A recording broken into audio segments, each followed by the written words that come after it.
Well, big news coming this evening. Rafal Nadal creates history and wins the record 21st Grand Slam. Nadal surpasses Federer and Novak Djokovic. Nadal has now become the highest ever Grand Slam title winner.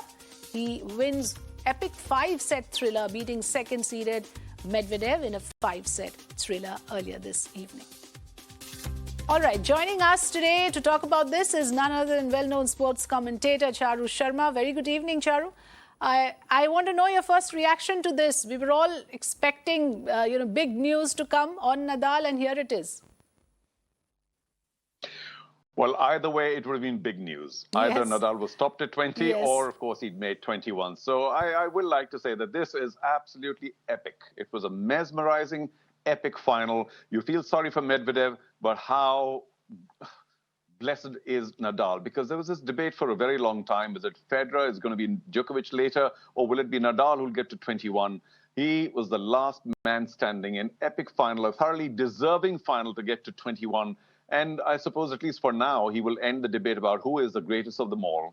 For the moment, sir, ladies and gentlemen, it is Rafa Nadal. So you are clearly a Nadal fan, Charu. There's always that divide, isn't it? You've put your cards out today. No, to be truthful, like maybe 80% of the people out there, I'm a Federer fan, but his time is over, sadly. And Djokovic was so close. I mean, he was only a visa away from being 21, but he couldn't be there. So Nadal, we'll have to say, is a very popular champion, no doubt, because he may be, in a sense, and I say this with great respect, the least skilled out of Djokovic and Federer, but he's the grittiest. He's the toughest. He's the strongest. He has the strongest mental ability, and that's what he showed today against Medvedev, who had all the skills. I mean, it should have been Medvedev's final after taking the first 2 sets, but an incredible comeback. I mean, near miraculous, but yeah, the kind of tennis that he played, mesmerizing. And you just have to, Medvedev would be wondering, what did I do wrong here? Nothing. Nadal is just that kind of a competitor, the most intense kind of competitor, and that's what sport is all about. So, I mean, I don't want to use cliches like sport, won and what have you. We'll just have to say Nadal for the moment. Nobody can argue, and especially because he won it the second time. He'd won it last in 2009. So 13 years later, if you come back and win a Grand Slam that you're not particularly fond of, or should we say you haven't won much at, I mean, it's just, it confounds. He's not only created history, but he has confounded all the pundits by once again rising through all his injuries and through all his torment to win number 21. Incredible. Yes, absolutely. Rising from all those injuries. And as you were saying, that it's his grit, the way he's the strongest. He may not be the most skillful. And the expressions that's actually playing out on our screens right now illustrate precisely how you are describing it. If you were to describe this match in your style, in Charu Sharma's style, what would you say about this Nadal win? This is what we mean by the glory of sport. This is what we mean by epic. And what Nadal did today, only Nadal could do. To come back from 2 sets down, to hold his nerve, to show just how gutsy a player he is. I mean, this is vintage Nadal, never giving up. And that forehand of his is like a hammer. Is like a vicious axe, like a boom. It's just fabulous. And we know that, technically speaking, Medvedev also, of course, knew that he has to go to the backhand of Nadal all the time.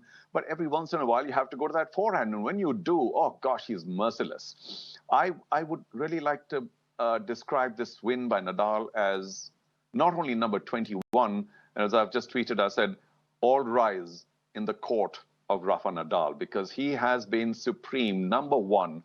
And last man standing, and the kind of stamina you also need at his age. I mean, incredible. Everything fantastic about this match. A match, a win, a victory for the ages.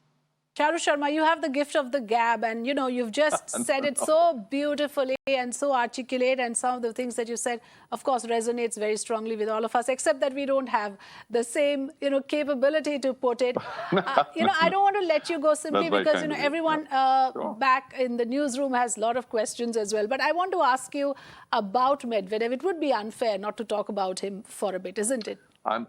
I'm so glad you do, because, I mean, I don't think he was the underdog. He was actually the favorite. And I'm kind of quite fond of the underdogs, which is what Rafa Nadal was today. But you are right. I think, it's time to also offer some commiserations to Daniil Medvedev. There's no doubt that he'll go on to win many more. And in a sense, he's the world number 1 right behind Djokovic right now. And he had it on a plate. What went wrong maybe just the frustration of ball after ball coming back at him, and maybe a little bit of over fear of going to the Nadal forehand and over preponderance of trying to go to his backhand. So let's not get into too many convoluted strategic discussions, although that's what I actually love. But you do feel for Medvedev. He seems like a bit of a tortured genius right now, wondering how is he going to break through, because this was possibly one of those moments where the younger generation would have taken over, saying, all you guys, 35 pluses, bye-bye, it's our time now.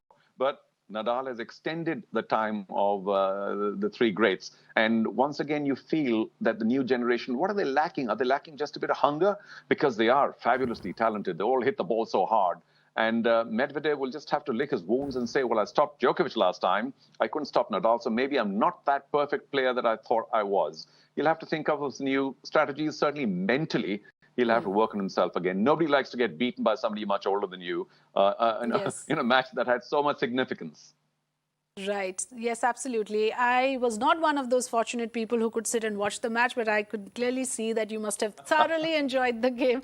Thank you so much, Charu Sharma, for joining us. Forget those two. We're all exhausted after watching that 5 hours and plus. I can thriller, imagine. So, thank you. Thank you, Charu, for joining us. Thank you for calling. Evening. Bye. Okay, I'm now also joined by Ankita Raina, who's an Indian tennis player. Let's get all the voices that we can who can talk about this epic match. Ankita Raina, your thoughts? I am so thrilled. I had goosebumps, and I am so happy because it's clear, great, and such a huge inspiration. I've always been a Nadal fan. And I was watching the whole match, and it was such a nail-biting match.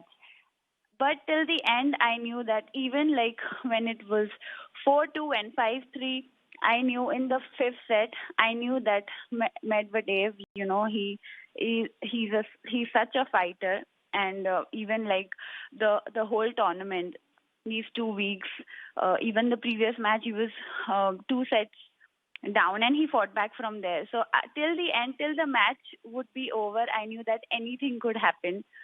So I'm very, very happy, and I'm so motivated. Were you tense watching the match? Was it a edge of the seat experience for you? Which were your most tense moments while watching this? Yes, absolutely. I mean, in the fifth set, when it was like 4-2, first initially I was inside in my room, and Nadal was winning. He had a break.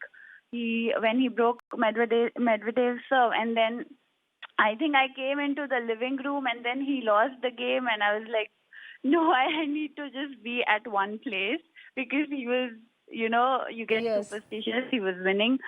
I mean, throughout the match. As a tennis player, I can't imagine how it must be for you. When you watch a tennis match, in a way, do you sort of also think how impossible this looks, or when a shot comes back to, say, Medvedev, like Charu Sharma was saying, he must be completely, confounded by the way the ball was coming back to him when he least expected it to. Does that happen to a tennis player? I mean, yeah, Medvedev was, he was leading, and even he said it in the ceremony, he was leading 2 sets to love. And at that moment, I felt that, okay, I think the match is over. But even he said it, that, it was for the 21st Grand Slam, and these guys have their own rivalry. And it was, I mean, pure grit. I am so, I usually travel and I don't get to watch so many live matches, because you're traveling out for tournaments. But I am so glad that I could witness this match. Absolutely. Unfortunately, I wasn't as lucky, but I can just now vicariously sort of enjoy those moments which we are talking about here on the program. Thank you so much for joining us, Ankita Raina, with all your valuable inputs. Well, that's it for now. News and updates continue on the other side. Stay with me now.